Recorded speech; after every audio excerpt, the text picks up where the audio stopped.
Hey everyone, welcome back. I hope you're doing well. Today, as promised, I'm getting into the fall spirit and I'm making some DIYs for a small space. So if you have a small space or you're not in your forever home, these are perfect. And if you are in your forever home, you could make these even bigger and better to accommodate your space. So let's get started. First of all, centerpieces. One of the easiest, most cost-effective DIYs that you can make. Now, I picked up my floral pieces at Target. I do purchase here and there from Dollar Tree sometimes. I find that the Dollar Tree ones aren't as high quality, so these are like $3 a bunch. So I got 4 different kinds, and then my vase was also $3. But as you can see, I cut them up. And you can get a lot of bang for your buck just with a few bunches. So Target is definitely worth it. This vase was so pretty, only $3. And then there are little things that you can get at Dollar Tree. So this twine I got from the Crafter Square at Dollar Tree, just $1. There's quite a bit on there. And I'm just using the twine to wrap around the top to create a kind of an accent.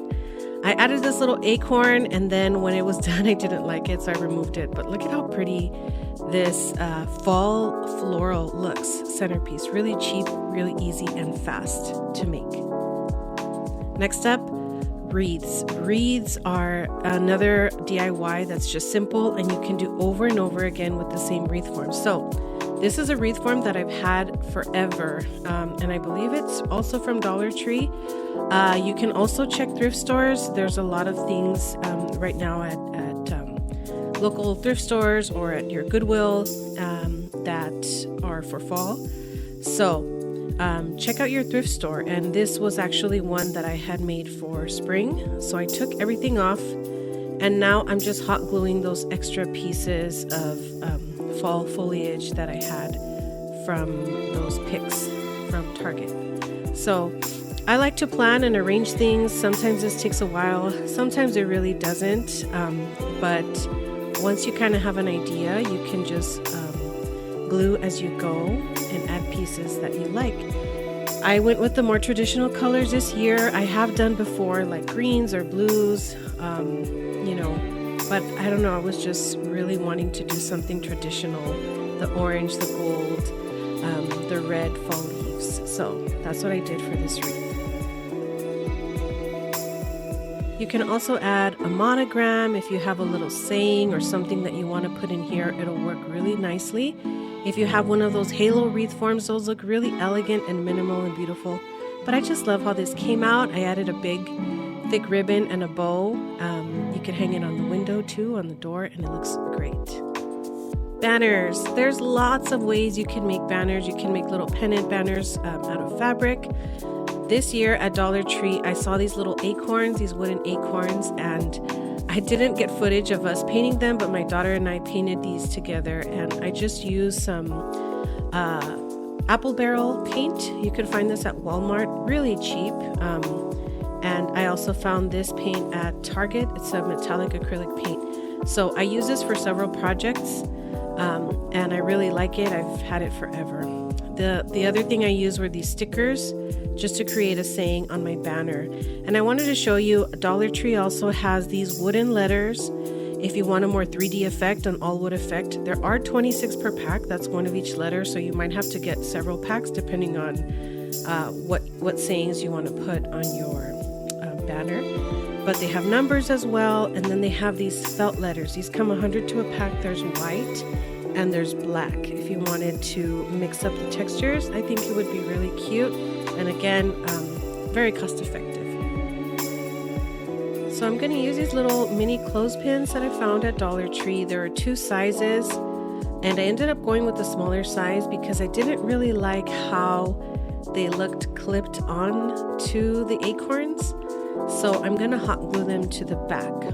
And I think it doesn't take away from the acorn, the shape and the color, and you can still clip them on. I want something that's not as permanent and that's easy to put away. Also, if I want to use this twine for something else later on, I can take everything down and use the twine in another project. So do you be resourceful and have fun. This is how my sign came out. This is our entryway. I ended up putting it in my girls' room and they really like it. Another cost-effective DIY that's really easy to put together are these floral boxes. Dollar Tree carries these little floral boxes in different shapes. I picked up the pumpkin and the acorn. I thought they were so cute. They also have an owl and a turkey, and now they're coming out with some Christmas ones. Also, I have seen similar items to these at Target. They're a little bigger, a little higher end, so if you want to do that, go ahead. So these are all acrylic paints, apple barrel paints that I used, and I did mix in some of that gold just to give it a shimmery effect. And a couple bunches of Dollar Tree florals, and that's it. I think these came out so cute. They were really fun to make with my daughter. She really loves painting, and so it's nice to put things around the house that the whole family put together. So these are great for a small space, a little guest bathroom, or a nightstand, and I think they're just so adorable.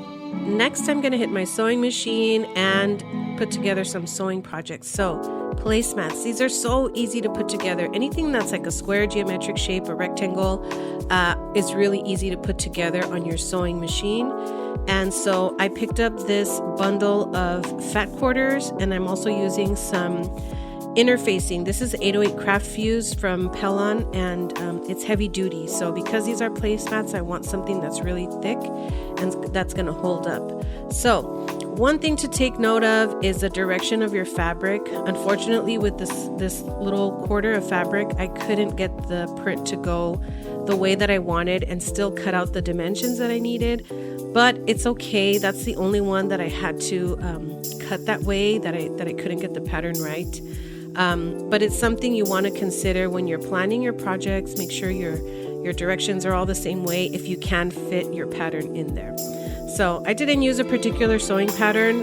These placemats are actually small, smaller than like an adult size, because they are for my kids. So I press the heck out of these things over and over as much as I can, and then I'm going to get my interfacing, and you're just going to press it onto the back and make sure you put the shiny side, that's the side that has that fabric adhesive, you're going to put that shiny side to the fabric. So you don't want to get it on your iron. So you're going to press that onto the fabric, and again, give it as many presses as you can until nothing lifts or folds. So I put my pieces of fabric right sides together. I'm going to sew all the way around and leave an opening about the size of my hand so I could turn it inside out. Once I sewed all the way around, I got to the end. I like to leave my little clip there just so I don't forget. I have forgotten and sewn my projects shut completely. So I get to the end, and now I'm going to work on trimming the edges. So I'm using some pinking shears. You don't need pinking shears, but because I did anticipate having some excess fabric, I'm using those pinking shears just to bring down the bulk of those seams, because if they're really bulky, it's not going to lie flat.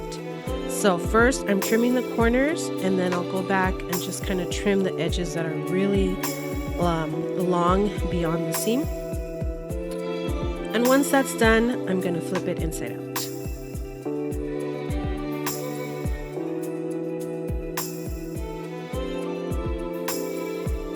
You can use any pointy instrument. Some people use scissors. I don't like using scissors. I have popped my seams that way.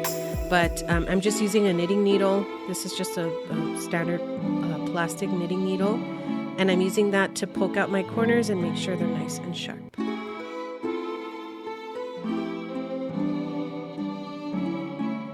So now that everything's inside out, your corners are poked out, you just want to roll your edges out and make sure you press them as flat as you can get them.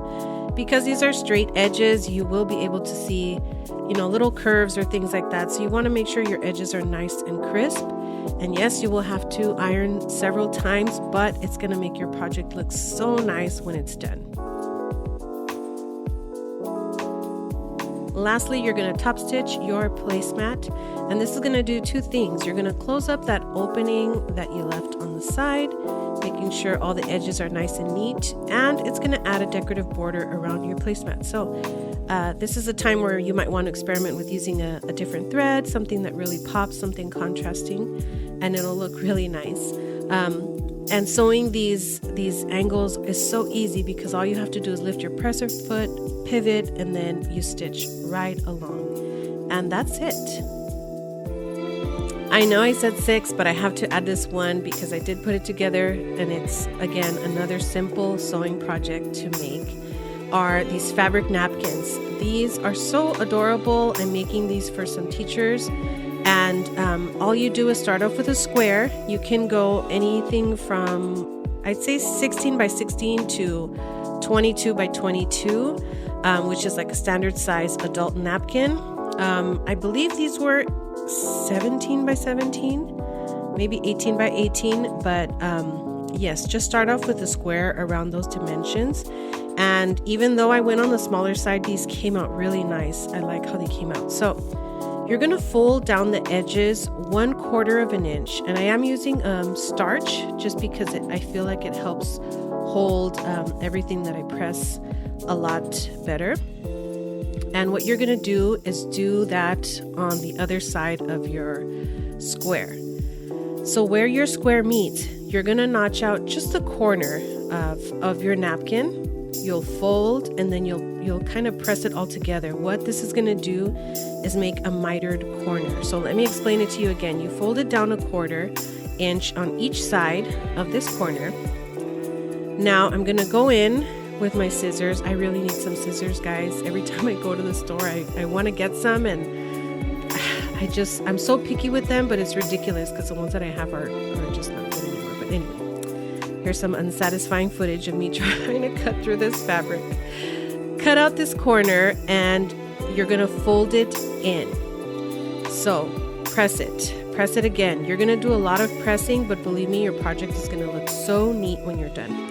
So just fold over your little 1/4 inch again, just like so, and press it down again as many times as you have to. Use starch, use steam, use anything to get a crisp, clean edge.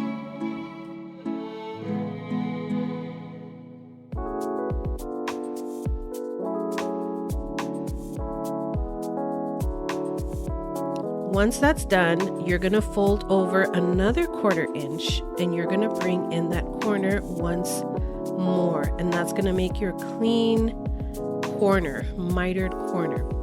Do the same on the other side and press it all the way down. Again, take your time with these. This is a really easy project, but I think the more time you take and the neater you are, the more beautiful the finished product will look.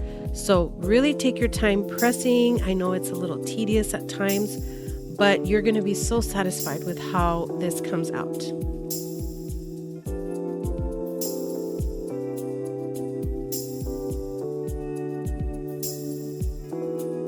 So you can see my little mitered corner in action. Let me bring it up close. And that's it. Again, if you want to fold it over a little more, you want to adjust, now's the time to do it. And when you stitch over this is just going to lock in all those raw edges. I like to backstitch when I'm sewing the corners just to make sure it'll hold up. These are fabric napkins, so remember, you're going to be washing them. You're going to be getting good use out of them. You know, if you are hard on your things, you want to make sure they last. So in those corners, I'm just kind of backstitching. I'm going back and forth a couple times. And if you want to do a double row of stitches, that's also a good idea. It'll add a decorative touch, and you can also just reinforce that whole edge so that your raw edges are nice and encased within that stitch.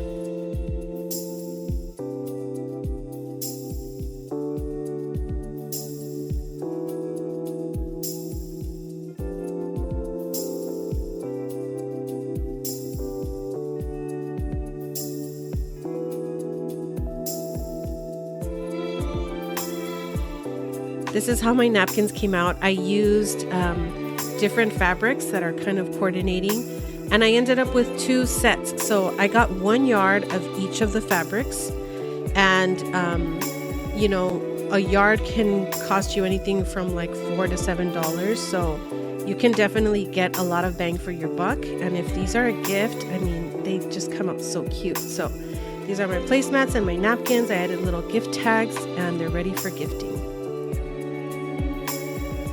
I hope you guys enjoyed all of these fall DIYs and you get inspired to do something creative, something fun with your family. Thank you so much for spending time with me today. Make something beautiful today. Enjoy your day and happy crafting. I'll see you guys next time.